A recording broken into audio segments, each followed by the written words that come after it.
silakan. Seluruhnya siap, kan? Bergerak, mulai. Bergerak, selesai. Kita sudah berdoa, sebelum belajar, Ibu akan mengecek kehadiran kalian terlebih dahulu. Pada hari ini tanggal 19, siapakah yang tidak hadir? Oke, alhamdulillah kalau sudah masuk semua, berarti kalian sehat ya. Oke, apa kabar kalian pada hari ini?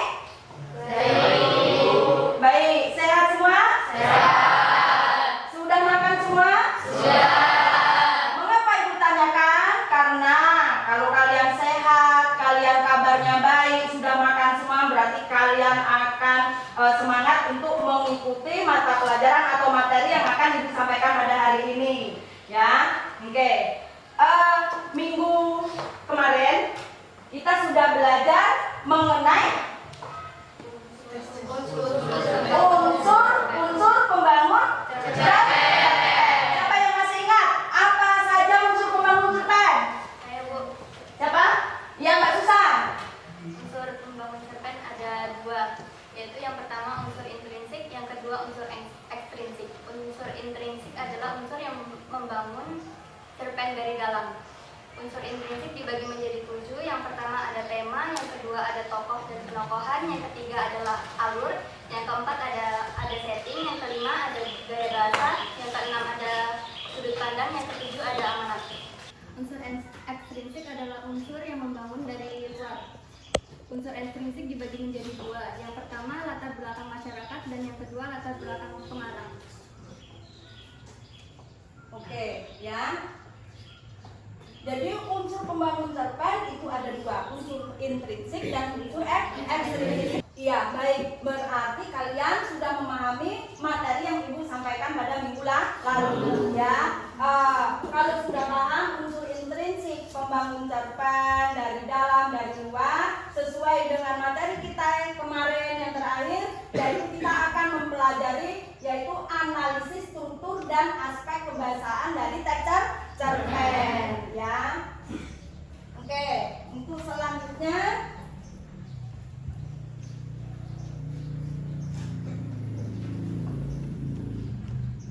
pada hari ini, nah ya, pada hari ini sesuai dengan janji Ibu kemarin, kita mempelajari KD 3.6, yaitu menganalisis struktur dan aspek kebahasaan teks cerpen yang didengar, ya. Sedangkan IPK, ya kan, yaitu menganalisis struktur dan aspek kebahasaan dari teks cerpen yang dibaca. Sedangkan tujuan pembelajaran kita pada hari ini, ya, tujuan pembelajaran kita hari ini melalui kegiatan pembelajaran dengan menggunakan model problem based learning, kalian peserta didik itu dapat atau mampu menganalisis struktur dan aspek kebahasaan teks cerpen, baik yang dibaca maupun yang kita dengar. Ya, sedangkan manfaatnya tidak hanya sekedar dapat, tapi kalian mahir disuguhkan cerpen dengan tema apapun, tema remaja, tema sosial, tema keagamaan, tema pendidikan, tema persahabatan, dengan tema apapun yang Ibu suguhkan, kalian dengan mahir, ya, dengan mahir menganalisis struktur dari cerpen yang kita baca, ya. Baik, untuk selanjutnya, ya kan, nanti dalam pertemuan kita pada hari ini seperti biasa ada beberapa aspek nilai, ya, ada beberapa aspek nilai yang akan Ibu beri nilai pada kalian. Yang pertama nilai afektif. Apa sih nilai afektif? Yang pertama nilai afektif itu berkaitan dengan nilai sikap. Yang kedua aspek kognitif. Apa itu aspek kognitif? Yaitu pengetahuan. Ini yang lebih penting juga, ya kan? Nah, aspek pengetahuan apa? Ya, yang akan Ibu nilai dalam hasil pembelajaran ini nanti, yaitu bagaimana cara kamu menjawab, ya, tugas di dalam LKPD ini nanti, ya. Kan tagihan yang Ibu minta kalian mempresentasikan, dan di situ, ya kan, dari sikap, kognitif dan keterampilan yang Ibu nilai, ya kan. Nah, untuk selanjutnya, nah, ya kan,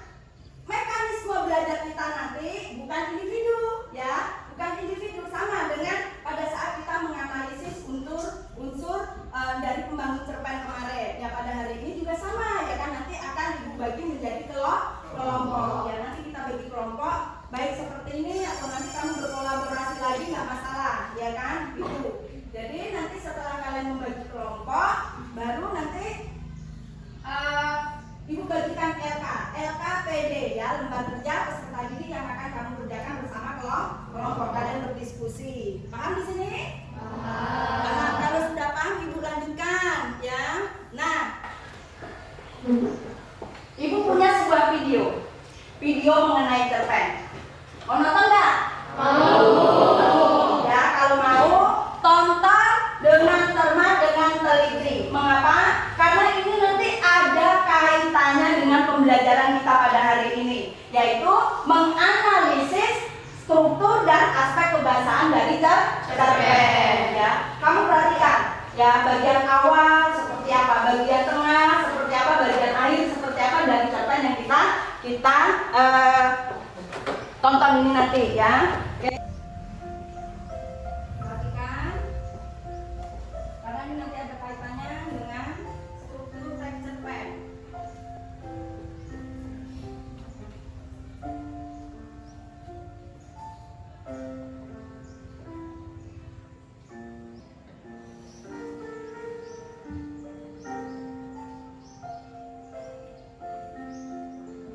Terus yang enggak?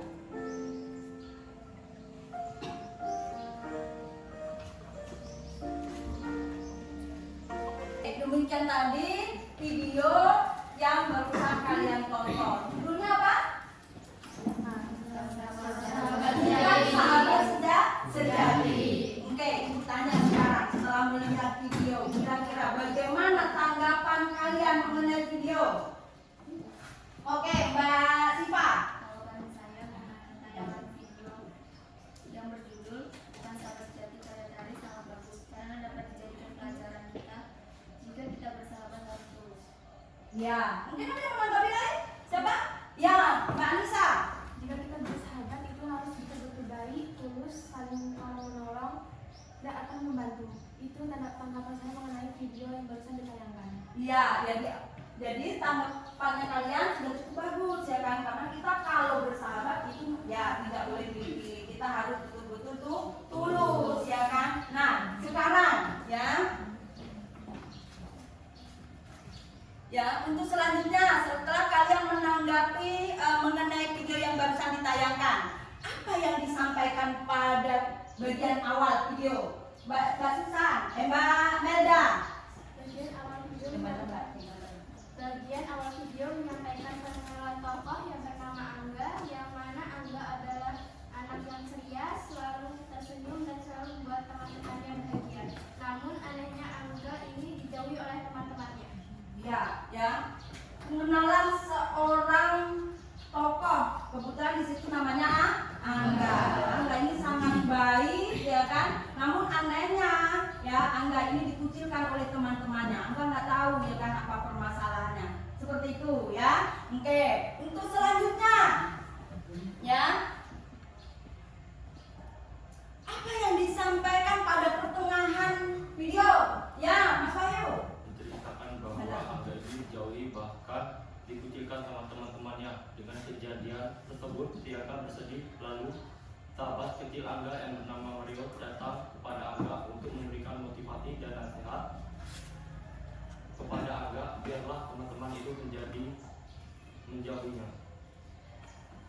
Bagian tengah video dari cerpen Bukan Sejati. Jadi di situ ya si Angga merasa dikucilkan, kegalauan hatinya kenapa dikucilkan, dia merasa bersedih dan lain sebagainya. Muncul teman lamanya atau sahabat lama Mario, seperti itu, ya kan, untuk memberikan nasihat, untuk memberikan motivasi kepada Angga, ya kan. Oke, untuk selanjutnya apa yang terdapat pada akhir video? Siapa?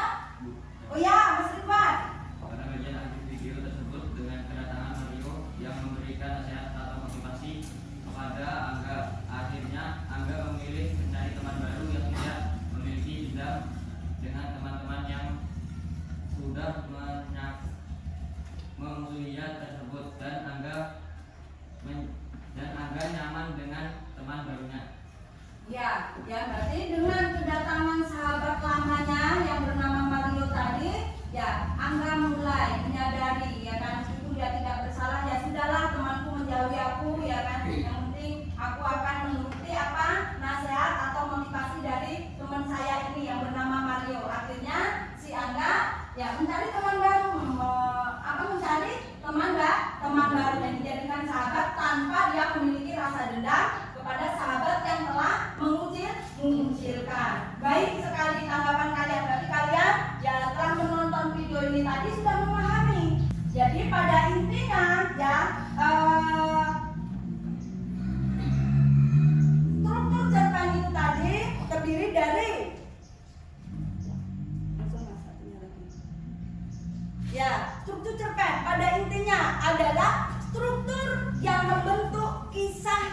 dibawakan dalam cerpen. Kita mengetahui ya, oh ini bagian pengenalan, oh ini bagian orientasi, ini bagian ini ya, karena ada kisah melalui alur dari cerpen. Kita kemarin belajar di unsur-unsur intrinsik alur ya, alur itu kan jalannya cerpen ya, jalannya cerita dari cerpen. Oke, selanjutnya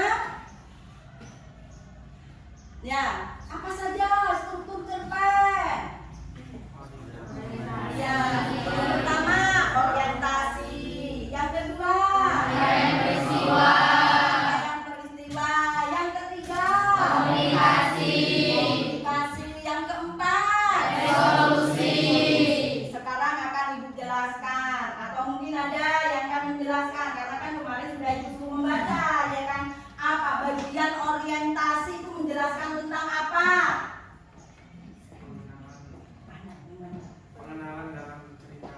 Pengenalan dalam cerita. Di sana memperkenalkan tokoh, memperkenalkan tempat, setting ya. Setting di sana kan ada tempat, ada waktu, ada suasana, dan menghubungkan antar tokoh.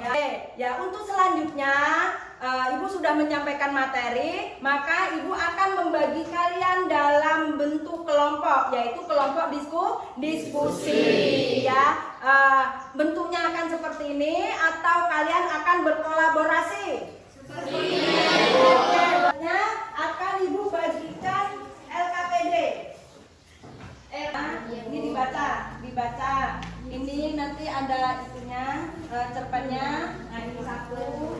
Jadi dalam kelompok itu bagikan LKPD 1 ya, di dalamnya itu ada cerpen.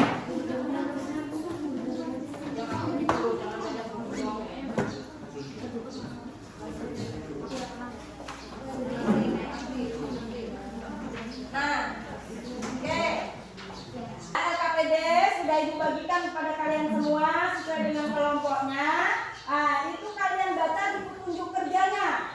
Lihat, yang pertama, amati teks cerpen yang berjudul Takdir Cinta, karya Tari Afila. Ya, setelah itu kamu berdiskusi bersama kelompokmu. Yang kedua, ya, kalian berdiskusi mengenai bagian struktur dan aspek kebahasaan teks cerpen yang dibaca nanti ke dalam kolom tagihan.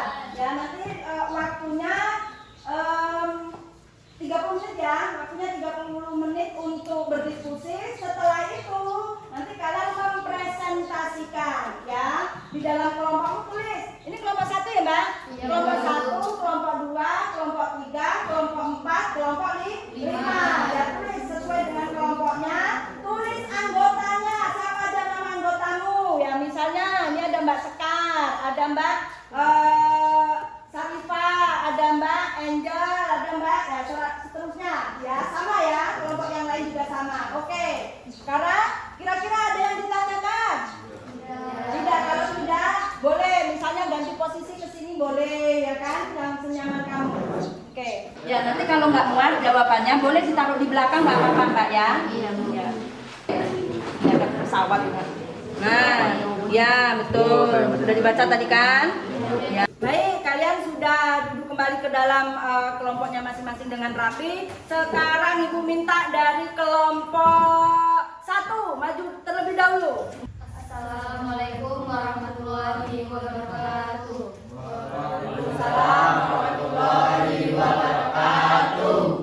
Saya dari kelompok 1 yang beranggota 5 orang, yaitu Angel Evelia, Rati Sekar Nurasana, Sipadu Cecilia, Susan Sariatul Zulfa, dan Syarifah Dewi ingin mempresentasikan hasil kerja kami. Struktur teks cerpen bagian orientasi yang berjudul Takdir Cinta, nomor paragraf 1 sampai 4. Alasan dari kelompok kami yaitu karena paragraf 1 sampai 4 bagian yang memperkenalkan tokoh juga memperkenalkan latar cerita baik dalam segi waktu, tempat maupun peristiwa. Yang kedua, rangkaian cerita yang berjudul Takdir Cinta, nomor paragraf 5 sampai 9. Alasannya adalah karena paragraf 5 sampai 9 merupakan kisah berlanjut melalui serangkaian peristiwa yang tak terduga. 3. Komplikasi. Nomor paragraf 10 sampai 16. Alasan kami yaitu karena paragraf 10 sampai 16 merupakan bagian cerita yang bergerak seputar konflik yang mempengaruhi latar waktu dan karakter. 4. Resolusi. Di bagian 17 sampai 14 alasan dari kelompok kami yaitu karena paragraf 17 sampai 18 menyatakan akhir dari konflik atau penyelesaian secara utuh. Pada bagian resolusi ini juga merupakan pernyataan terhadap kondisi akhir yang dialami tokoh utama.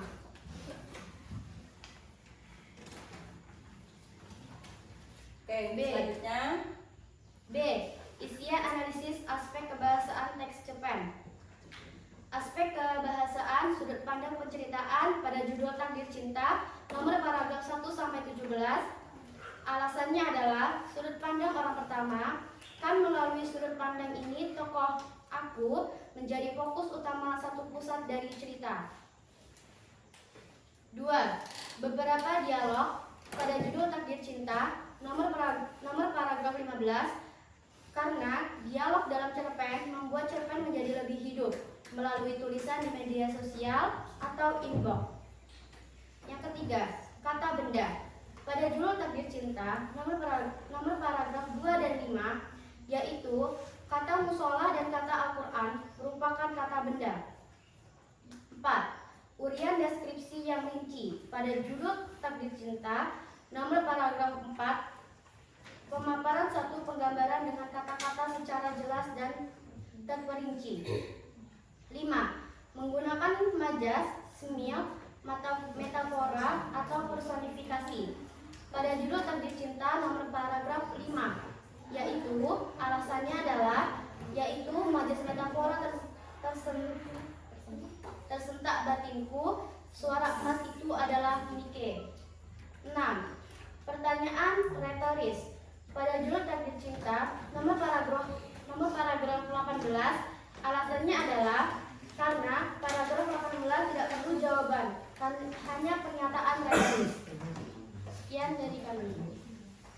Oke, ya, demikian tadi ya hasil presentasi dari kelompok 1. Mungkin dari kelompok lain ada yang akan menanggapi. Oke, silakan. Sudah cukup bagus karena jawaban kelompok 1 hampir sama dengan jawaban kelompok 3. Oke, terima kasih ya. Oke, demikian tadi ya hasil presentasi dari kelompok 1 sudah cukup bagus ya. Oke, sebagai ucapan terima kasih kita kasih aplaus.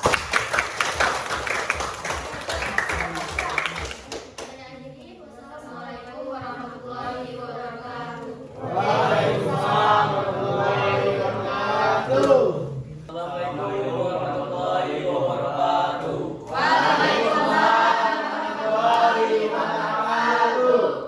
Kami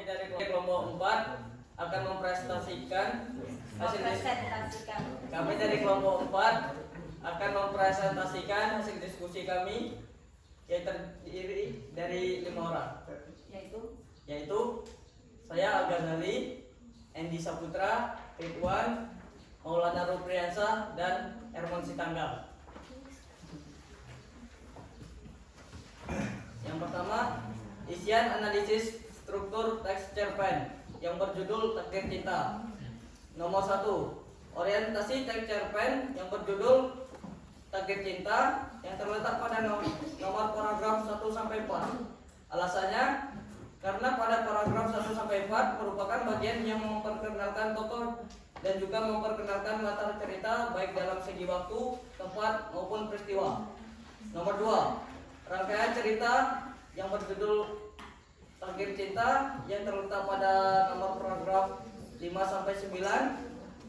Alasannya karena paragraf ke-5 sampai 9 merupakan kisah berlanjut melalui serangkaian peristiwa yang tak terduga. Nomor 3, komplikasi pada teks cerpen yang berjudul Takdir Cinta yang terletak pada nomor paragraf 10 sampai 16.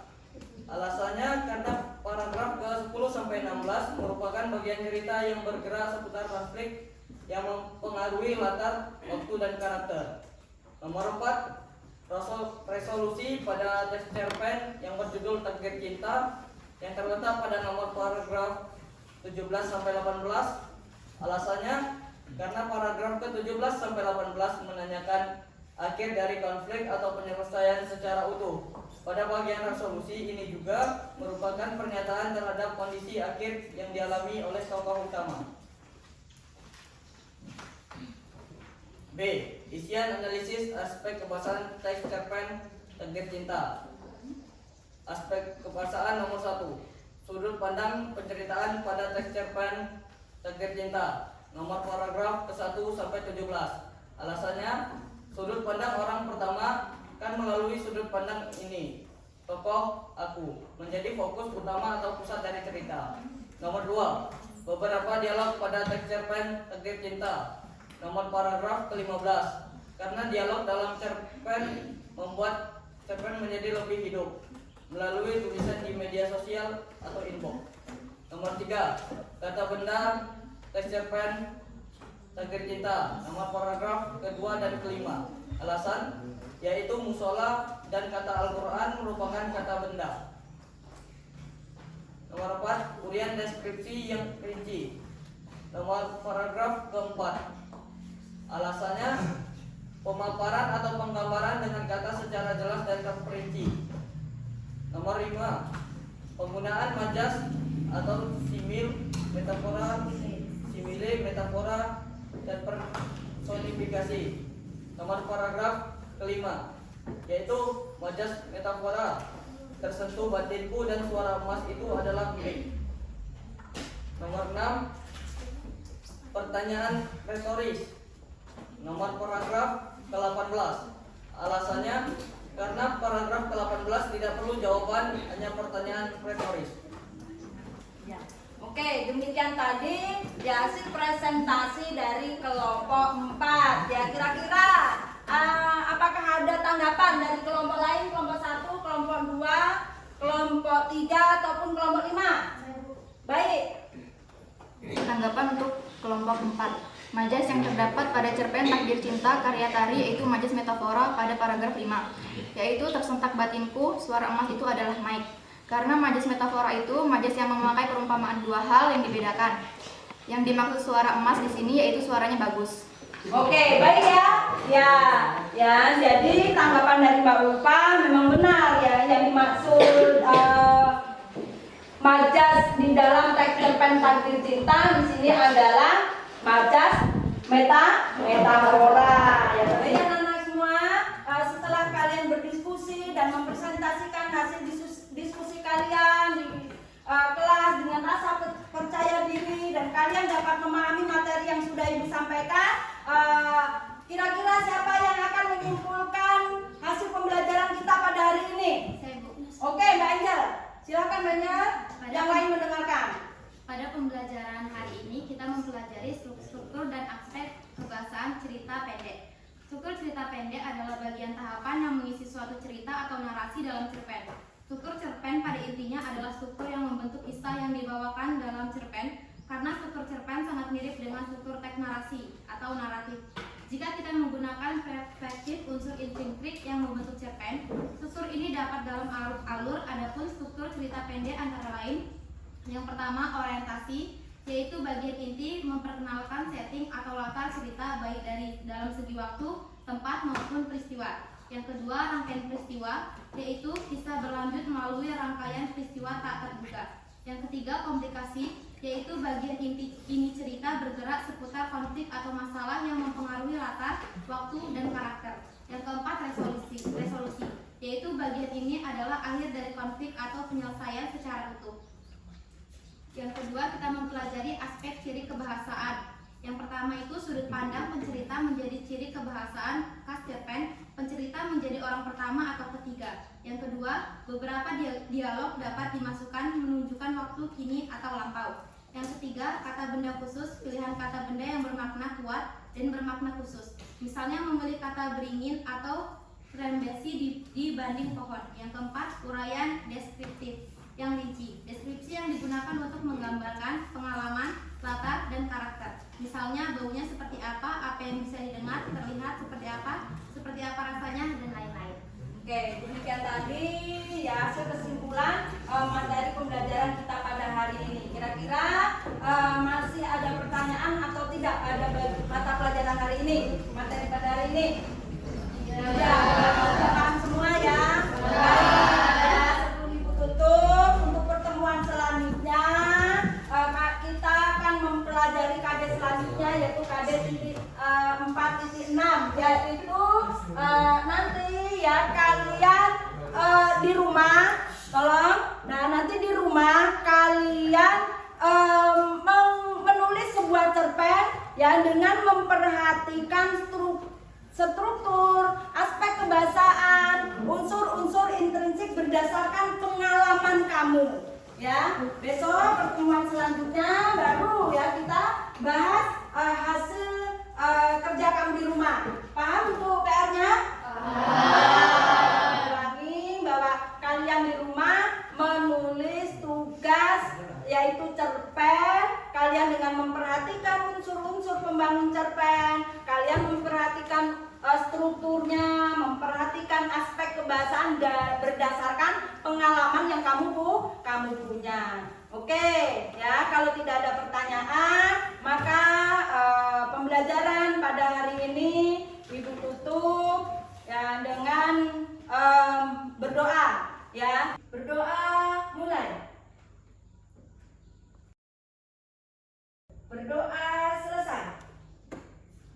Pertemuan pada hari ini Ibu akhiri dengan ucapan wabillahi taufiq wal hidayah. Wassalamualaikum warahmatullahi wabarakatuh.